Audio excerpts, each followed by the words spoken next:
Hello बच्चों, कैसे हैं आप। स्टोरी चैनल में आपका मैं स्वागत करती हूँ। मैं आज आपके लिए फिर प्यारी सी स्टोरी लेकर के उपस्थित हूँ। आज की स्टोरी अकबर और बीरबल के किस्सों की ही है। एक बार की बात है, अकबर के दरबार में संगीत की सभा चल रही थी और वहाँ पर तानसेन उपस्थित थे। अकबर के दरबार में जो नवरत्न थे उसमें से तानसेन का भी एक नाम था। तानसेन बहुत बड़े संगीतज्ञ थे और ये कह सकते हैं संगीत सम्राट थे। उनके द्वारा गाया गया दीपक राग जब वो गाते थे तो दीपक अपने आप प्रज्वलित हो जाते थे, किसी को दीप जलाने नहीं पड़ते थे। उनका राग सुन करके बादशाह से लेकर के सारे दरबारी तक वाह वाह कर उठते थे। तो एक बार इसी प्रकार सभा चल रही थी और संगीत सभा में तानसेन ने बहुत ही सुंदर ढंग से एक गीत प्रस्तुत किया और उस गीत को सुनकर अकबर वाह वाह कर उठा। उसने कहा कि तानसेन से अच्छा गाना हमारे राज्य में कोई नहीं गाता और इसके लिए मैं तानसेन को बहुत सारा इनाम दूंगा। और उसने अशर्फियों से भरा हुआ थैला उसको इनाम देने के लिए दिया। उसको इनाम लेकर के तानसेन ने कहा, हुजूर गुस्ताखी माफ हो, मैं ही यहाँ का सर्वश्रेष्ठ गायक नहीं हूँ। मेरे गुरुजी मेरे से बहुत अच्छा गाते हैं। अकबर को इस बात पे विश्वास ही नहीं हुआ। उसने कहा, तुमने तो अपने गुरु से कभी मिलवाया नहीं, कभी परिचय कराया नहीं। मेरे सामने तो तुम्हारी ही प्रस्तुति होती रही है और मेरे हिसाब से तुम ही हमारे राज्य के सर्वश्रेष्ठ गायक हो। उसने कहा, नहीं हुजूर, आपने मेरे गुरु का गाना नहीं सुना। अगर आप सुन लेते तो ऐसी बात नहीं कहते।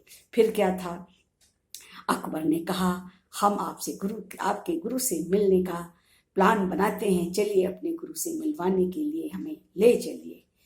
तानसेन ने कहा कि हमारे गुरु आराम से किसी से नहीं मिलते, वो एकांत में निवास करते हैं और केवल भगवान के लिए, हरि के लिए भजन करते हैं और अपनी इच्छा से गाते हैं। वो किसी के कहने से गाना नहीं गाते, इसलिए हम आपको ऐसे वहाँ नहीं ले जा सकते। पहले हमें गुरु जी के पास जाना होगा, उनसे आज्ञा लेनी होगी। अगर वो कहेंगे तभी मैं उनसे मिलवा सकता हूँ और आप तभी उनका गाना सुन पाएंगे।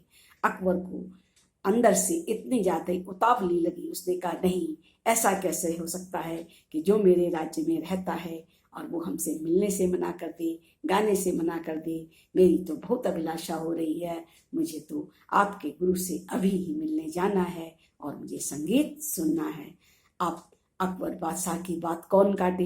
बीरबल ने भी समझाया, तानसेन ने भी समझाया, पर राजा ने कहा, नहीं, हमें तो इनके गुरु का गाना अभी ही सुनना है। इसके बाद लाओ लश्कर के साथ वो गुरु से मिलने के लिए उनके गांव पहुंच गया। जब वो गांव पहुंचा तो वहां पता चला कि गुरुदेव वहां नहीं है, वो यात्रा करने के लिए गए हैं और 1 महीने की यात्रा पे गए। अकबर को बड़ी निराशा हुई। उसने कहा, अरे, मैंने इनकी बात पहले मान ली होती तो पता लगा लिया होता कि गुरु वहाँ है कि नहीं है। परंतु कोई बात नहीं, मैं 1 महीने के बाद फिर आऊँगा। पर उसने जाते समय सोचा कि मैं यहाँ आया था तो कोई ना कोई पहचान का चिन्ह छोड़ करके जाऊं या कुछ ऐसा करूं जिसमें बीरबल की बुद्धिमत्ता साबित हो। उसने वहां से चलते समय पास में देखा कि एक सूखा कुआं पड़ा है। उसने बीरबल से कहा, मैं अपनी एक अंगूठी उतार करके कुएं में फेंकता हूँ और आप ही मुझे उठा करके दो। कम से कम इतना तो करो कि आप मेरी अंगूठी कुएं से निकाल के दो, गाना तो सुनने को मिला नहीं। बीरबल ने कहा, हुजूर, इस अंगूठी को भी निकालने के लिए हमें 1 महीने का वक्त चाहिए, इससे पहले तो ये भी नहीं निकल सकती। अब अकबर को बड़ा आश्चर्य हुआ, अंगूठी क्यों नहीं निकल सकती। उसने कहा, हुजूर, इसे आप गुप्त ही रखें तो अच्छा है। अगले महीने हम गाना सुनने आएंगे तो अंगूठी भी निकाल लेंगे।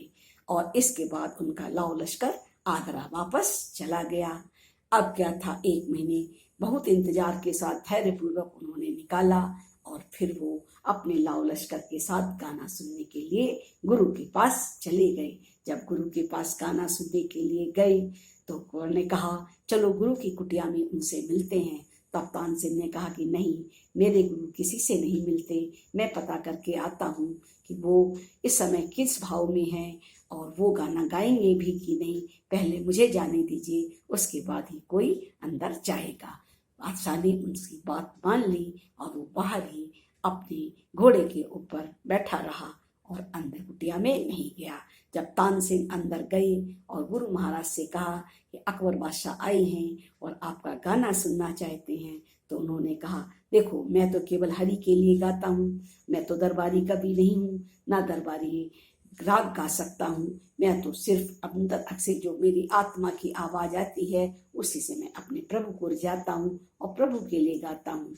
देखो शायद मेरा जब मन करेगा तभी गाऊंगा, बादशाह को अब रुकना पड़ेगा मेरा गाना सुनने के लिए। जब वो बाहर गया उसने यही बात दोहरा दी। अकबर अब उतावला भी था और उसे क्रोध भी आ रहा था कि पहले 1 माह पहले आया तब गाना नहीं सुनाया, आज भी ऐसे कहते हैं। परंतु फिर ईश्वर ने कृपा की और गुरु जी ने अपना सुरीला कंठ खोला और वो तानपुरा लेकर के उन्होंने राग बजाया। और जब उन्होंने गाना गाना शुरू किया, अकबर मंत्रमुग्ध हो गया, कहा वाह क्या राग है, क्या तान है। और वो बहुत खुश हुआ, इतना खुश कि उसने अपनी जो गाड़ी लेकर के गया था उसमें उसने सोना भर के रखा हुआ था, उसमें से एक पोटली बनाई और गुरु को उपहार स्वरूप दिया कि मुझे आपका गाना बहुत अच्छा लगा, आप मेरा उपहार स्वीकार करें। पर गुरु ने इनाम लेने से मना कर दिया, बोला मैंने तो आपके कहने से गाना नहीं गाया, मैंने तो ईश्वर को प्रसन्न करने के लिए अपनी आत्मा से गाना गाया, आपको पसंद आया, इसके लिए आपका बहुत बहुत धन्यवाद, पर मैं ये कोई भी उपहार और कोई भी दक्षिणा नहीं स्वीकारता, मैं कुछ भी नहीं लूंगा।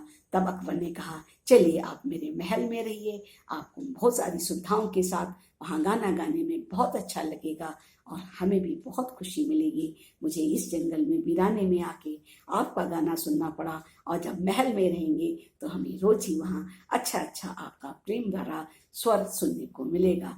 परंतु गुरु ने कहा कि मैं दरबार में जाकर के नहीं रह सकता, मैं स्वतंत्र हूँ और अपनी इच्छा से इस कुटिया में रहता हूँ और मुझे इस कुटिया में बहुत आनंद है, मैं इस कुटी को छोड़ के कहीं नहीं जाऊँगा।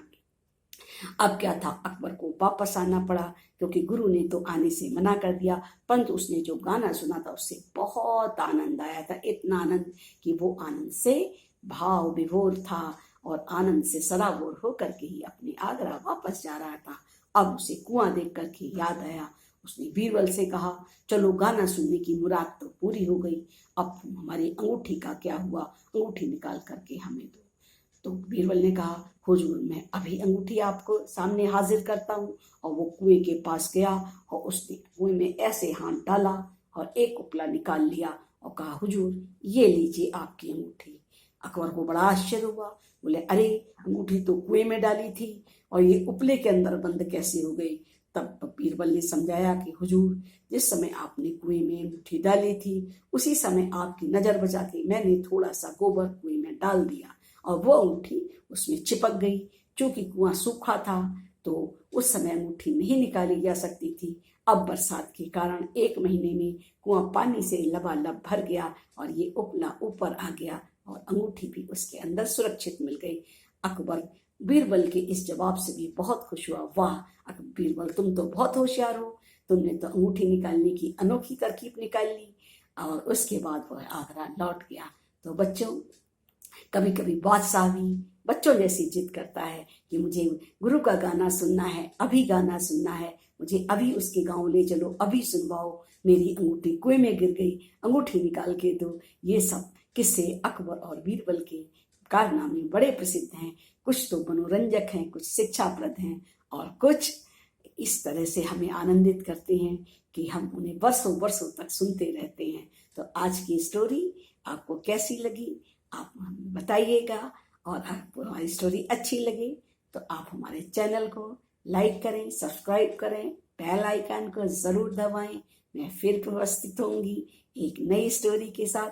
तब तक के लिए बच्चों बाय बाय, जय हिंद, जय भारत।